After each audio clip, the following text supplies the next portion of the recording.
た登場だよい。 Selamat pagi Mina. One Piece chapter 1046, chapter berjudul Raizo. Dan di dalam chapter 1046 kita masih melanjutkan cover perjalanan tanpa emosi Germa 66. Terlihat dua bayangan menyusup di Pulau Coklat dan kedua bayangan tersebut terlihat memakai jubah. Mina mengira ini adalah Ichichi dan Raizo yang siap menyelamatkan kedua adiknya, yaitu Yonji dan Niji yang ditahan oleh anak-anak Big Mom. Sontak kedatangan mereka berdua ini membuat para anak-anak Big Mom di area tersebut terkejut dan kaget. Yahoo Mina, lanjut kita masuk ke pembahasan chapter 1046 tanpa ghosting lagi. Siapkan kopimu, mari kita arungi. Awal chapter kita masih melanjutkan pertempuran antara Luffy dan Kaido di atas Onigashima. Terlihat Kaido yang masih tergeletak dan rebahan di atas tanah akibat pukulan dari Luffy. Sementara Luffy masih mantul-mantul di atas tanah seperti bola bekel. Luffy ngomong sendiri, teknik tadi harus kunamai dengan nama Gomu-Gomu apa ya? Kaido merasa kesakitan atas pukulan yang diberikan Luffy padanya. Terlihat Kaido ngambek dengan Luffy sambil tangannya memegang mukanya. Kaido berkata, beritahu aku satu hal, siapa sebenarnya dirimu ini bocah? Luffy sendiri merasa kebingungan atas lontaran pertanyaan dari Kaido ini. Setelah itu terlihat Yunisa yang sedang asik bernostalgia dengan seorang yang sudah lama sekali tidak bersua. Yunisa sendiri tepat berada di depan kapal perang angkatan laut dan Yunisa pun berkata dalam hatinya, alunan nada gamelan ini, ritme suara ini membuatku kangen padamu, Joy Boy.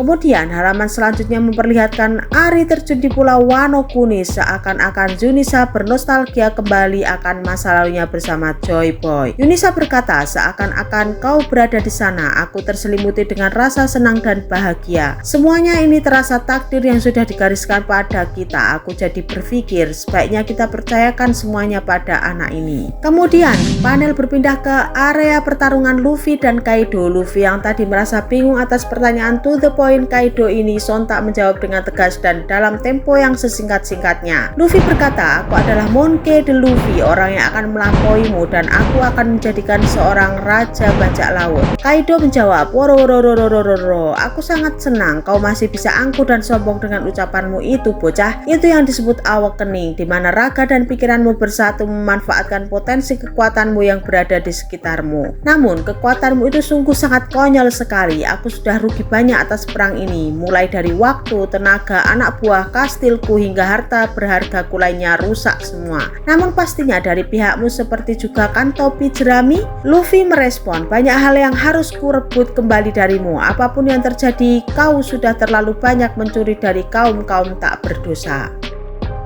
Lalu Kaido mengeluarkan teknik Gundari Ryusei Gun. Serangan Kaido ini terlihat sangat cepat hingga terlihat banyak sekali kanebo Kaido menusuk ke tubuh Luffy. Namun di sini terlihat tubuh Luffy serasa kenyal-kenyal jelly gitu. Dia disodoki dengan kanebonya Kaido, tubuhnya pun malah mengikuti bentuk kanebonya. Luffy pun tak mau berdiam begitu saja. Dia berkata sambil omongannya belibet, Kaido, kau jangan meremehkanku. Rasakan pukulan ini. Sontak Luffy mengeluarkan tinju 1000 bayangannya, yang mana tinjunya Luffy ini mengenai Kaido dari depan hingga tangan Luffy nonjol ke belakang, seolah-olah tubuh Kaido ini terkena efek awakening buah iblis milik Luffy hingga tubuh Kaido seperti karet. Setelah itu Luffy terlihat ngos-ngosan karena tadi digepreki oleh Kaido dengan kanebonya. Begitu juga Kaido yang juga terengah-engah karena tonjokan Luffy. Kaido berkata, ternyata bau asap sudah mulai tercium. Pasti di bawah sana api sudah membara kemana-mana, ke seluruh kastil ini. Di sana pasti banyak ribuan orang yang terperangkap dalam kobaran api tersebut. Mereka akan mati terbakar di sana. Worororororo. Luffy pun menyelah,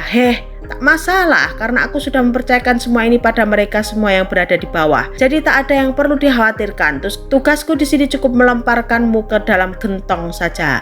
Luffy langsung berlari ala Sonic ke arah Kaido. Namun Kaido mengeluarkan tekniknya Kaifu. Teknik ini merupakan serangan yang menciptakan sabitan angin kemudian menghembuskannya ke arah Luffy. Unik dan kocak cara Luffy menghindari serangan Kaido ini. Luffy memanjangkan kakinya hingga tubuhnya terbawa ke atas. Sementara serangan Kaido hanya melewati Luffy melalui tengah-tengah antara kaki kanan dan kiri Luffy. Panel pun berpindah ke lantai pertunjukan bagian dalam kubah Onigashima. Seseorang di sana mengatakan cepat padamkan apinya. Bukan hanya kastil saja yang terbakar, namun api sudah menjalar dan membakar ke bagian bagian menara. Di area tersebut ternyata ada Nami dan Chopper. Chopper berkata, "Nami-chan, apakah kamu baik-baik saja? Bagaimana ini? Apinya tak juga padam, malah semakin membesar dan menjalar kemana-mana." Yang lain seperti Zoro, Sanji, Franky, Usopp, Brook dan Robin dan Jinbe pun mereka tak kelihatan batang hidungnya. "Bagaimana ini Nami? Bila mereka semua telah dilahap oleh api ini?" Nami menjawab, "Chopper, apa katamu? Meski ingin mencari mereka semua, tempat ini sudah terkepung oleh api. Apakah ini yang disebut dengan negara api menyerang? Tempat ini sudah tidak aman lagi. Selama pulau ini masih melayang-layang di udara, maka kita tidak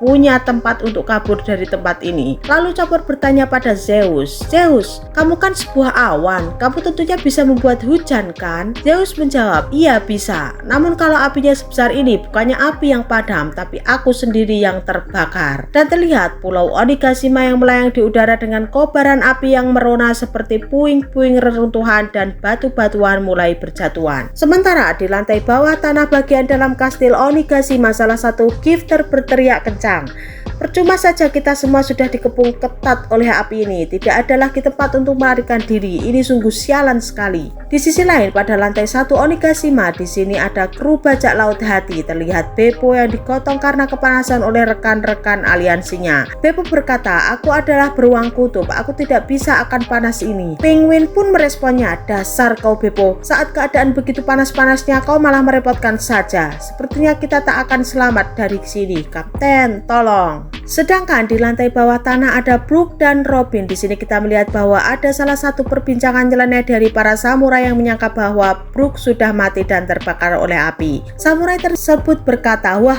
nasibmu sungguh malang sekali temanku. Kami tidak tahu harus berkata apa lagi. Kasihan banget kamu, terbakar dan tinggal tulang belulang saja." Brook pun menjelaskan, Bukan, aku bukan orang yang habis mati terbakar. Wujudku memang seperti ini." Brook bertanya pada Robin, "Apakah ada jalan keluar untuk kita semua bisa pergi dari tempat yang hampir hangus ini?" Robin menjawab, "Sepertinya tidak ada, Brook." Di tempat lain, yakni distrik lampu merah menara otak kiri pulau Onigashima, Sanji dan para geisha terjebak di sini. Sanji pun berkata, "Percuma saja mau lari keluar pun, mereka semua juga sudah lenyap. Semua kondisi tempat ini sudah terlahap api." Di bagian lain, lantai bawah tanah terlihat Apo dan Numbers yang bernama Inbi kejebak dalam satu ruangan. Apo memerintahkan kepada Inbi untuk menghancurkan tembok. "Hai Inbi, cepat hancurkan dinding ini. Tahan saja panasnya, kalau tidak kita akan mati di sini. Satu lenganmu ini korbankan saja, harusnya kau bisa menghancurkannya. Apa gunanya punya tubuh raksasa tapi tak punya daya?" Inbi pun merespon ucapan sengak Apo ini. "Kenapa? Lo ngajak ribut ya?"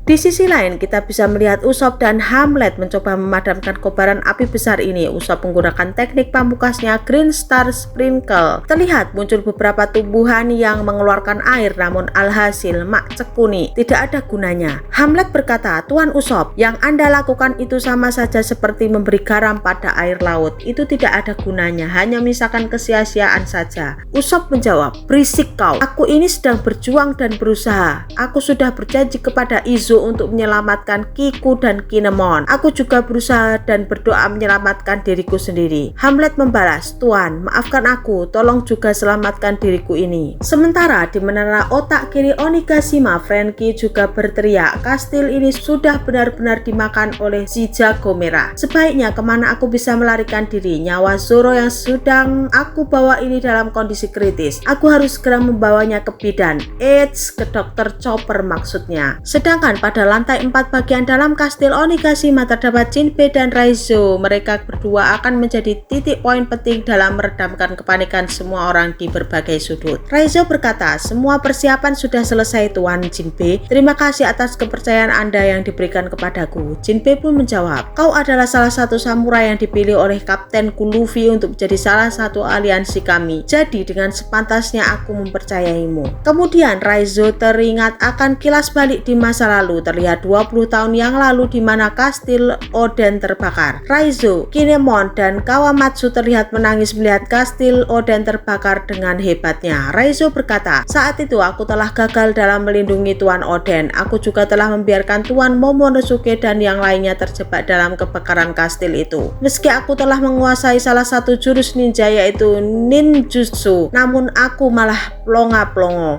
Aku tidak bisa melindungi siapapun. Ini merupakan sebuah penyesalan terbesar dalam hidupku. Aku tidak mau merasakan penyesalan seperti itu lagi dan hari ini aku tak boleh gagal. Aku harus menyelamatkan banyak manusia di tempat ini. Kemudian ada kilas balik saat berada di Pulau Zu. Di sana Arashi berkata, "Hujan apakah ini? Dari mana datangnya? Jumlah airnya banyak sekali. Bisakah aku mengambil air ini?" Kilas balik berakhir dan kembali ke masa sekarang. Raizo dengan pede dan optimis akan bisa memadamkan kobaran api ini. Raizo berkata, "Tak akan kubiarkan satu orang pun yang ikut andil dalam peperangan ini mati sia-sia dalam cara terbakar. Aku akan menyelamatkan mereka semua. Sorry teman-teman, kedatanganku ini terlambat sehingga membuat kalian semua panik. Bersiaplah, kalian semua akan kuberikan kejutan besar hingga kalian semua akan takjub dan terpesona melihat ini." Dan Raizo mengeluarkan gulungan ninja kemudian membaca mantra tekniknya. Ninpo Maki Maki no Jutsu Zu no Mizu. Nin. Bukan. Terlihat air melimpah dan sangat banyak dikeluarkan Raizo. Jinbe pun bersiap menerima aliran deras air yang menggelora dari Raizo. Jinbe sendiri terkejut melihat banyaknya air yang dikeluarkan oleh Raizo. Wah, ini banyak sekali. Sontak Jinbe langsung mengeluarkan teknik Mizu Gokuro. Perlahan Jinbe menggenggam air tersebut dan mempersiapkan kuda-kuda untuk melemparkan air tersebut dan Jinbe berteriak, "Kyojin, Jujutsu, Kairyu, Ipponzu." Airnya pun terlempar ke beberapa area yang terdampak api Kazenbo. Dengan sekejap seperti terjadi banjir bandang dadakan. Di bagian lantai 3 ada salah satu Ming berkata, "Aduh, kesini buntu, kesana buntu, semua jalannya buntu. Kita ini sedang berperang, aku tak sudi untuk mati sia-sia dengan cara terbakar. Apakah ada seorang yang sengaja menyurutkan api ini?" Dan tiba-tiba melimpahlah air datang dan menggebyur mereka semua. Pada halaman lainnya memperlihatkan limpahan air kah yang dilempar oleh Jinbe menyebar ke seluruh penjuru kastil Pulau Onigashima. Jinbe berkata, "Melaju dan menyebarlah ke seluruh penjuru kastil." Raizo menjawabnya, "Semua belum terlambat. Mohon selamatkan semua orang yang ada di sini. Wahai air berkah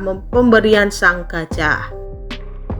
Panel memperlihatkan pada lantai 1 bagian dalam kastil Onigashima terlihat Killer sedang digotong oleh rekan-rekannya. Killer pun berkata, "Hai, kalian semua turunkan aku." Rekannya menjawab, "Tidak apa-apa Killer, biarkan kami menggotongmu. Ini tidak seberapa dibanding dengan perjuanganmu selama ini untuk kami." Dan mereka pun merasakan ada getaran yang gemuruh yang sangat besar. Lalu limpahan air pun melanda mereka. "Itu air, alhamdulillah kita semua selamat." Panel pun berpindah keluar dari Pulau Onigashima di mana ada Yamato dan Momonosuke yang sedang ngobrol. Yamato berkata, "Cepatlah bergegas Momonosuke. Awan api yang menopang pulau ini semakin lama semakin menipis. Mungkin tidak lama lagi awannya akan memudar. Cepatlah buat awan api baru yang lebih kuat. Ini dari awal adalah cara satu-satunya menopang pulau ini supaya tidak jatuh." Dan di akhir chapter ini kita diperlihatkan kembali pertarungan antara Luffy dan Kaido. Di sini sangat keren. Terlihat Luffy memegang petir bersiap untuk melakukan serangan pada Kaido, dan chapter ditutup dengan tatapan tajam antara Luffy dan Kaido yang saling menatap dan tersenyum.